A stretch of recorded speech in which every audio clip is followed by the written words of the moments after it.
Hi friends, இன்றைக்கி வந்து பிரியாணி அரிசியில் குஸ்கா இல்லைனா தக்காளி சாதம் எப்படினாலும் சொல்லலாம். அந்த மாதிரி ஒரு ரைஸ் ரெடி பண்ணலாம் அப்படின்ட்டு.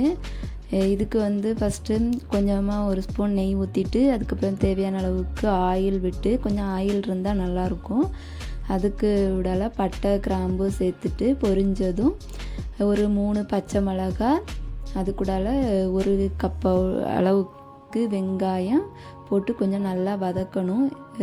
பல்லாரி கொஞ்சம் பிரியாணிக்கு வதங்குற மாதிரி ரொம்ப வதங்கணுன்ட்டு இல்லை, நம்ம நார்மலாக பொன்னிறமாகும்ல அந்த மாதிரி கொஞ்சம் வதங்கினா போதும். வதங்கினதுக்கப்புறம் ஒரு நல்ல பழுத்த தக்காளி, பெரிய சைஸ் தக்காளி ஒரு 2 தக்காளி, ஒரு பல்லாரினா 2 தக்காளி. இது நான் 2 பேர்த்துக்கு பண்ணேன். நீங்கள் நிறையா பண்ணுறதா இருந்தால் இதோட அளவை கூட்டிக்கோங்க. தக்காளி போட்டு நல்லா மசியணும். தக்காளி நல்லா குழஞ்சி கிரேவி மாதிரி இருக்கும். அதை பார்க்குறதுக்கே அந்த கன்சிஸ்டன்சி வர்றது வரைக்கும் நம்ம நல்லா சிம்மில் வச்சு மூடி போட்டு வேக விடணும். வெந்ததுக்கப்புறம் அதில் கொஞ்சமாக ஒரு 1/4 ஸ்பூன் இஞ்சி பூண்டு பேஸ்ட்டு போட்டுக்கணும். அது பச்சை வாசனை போனதோடு அது கூடல மசாலா ஒரு 1/2 ஸ்பூன் வத்தல் தூள், ஒரு 3/4 ஸ்பூன் மல்லித்தூள், ஒரு கொஞ்சமாட்டு மஞ்சள் தூள், 3 போட்டு நல்லா மிக்ஸ் பண்ணிக்கணும்.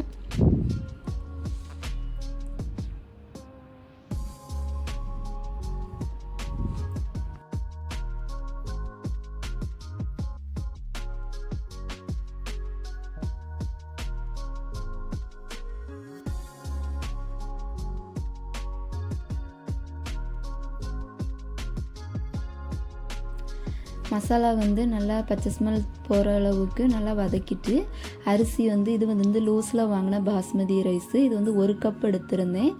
அதை ஒரு 20 நிமிஷம் ஊற வச்சுட்டு அதை அந்த இது கூடால போட்டு ஒரு கிளறிட்டு தேவையான அளவு தண்ணி ஊற்றிக்கணும்.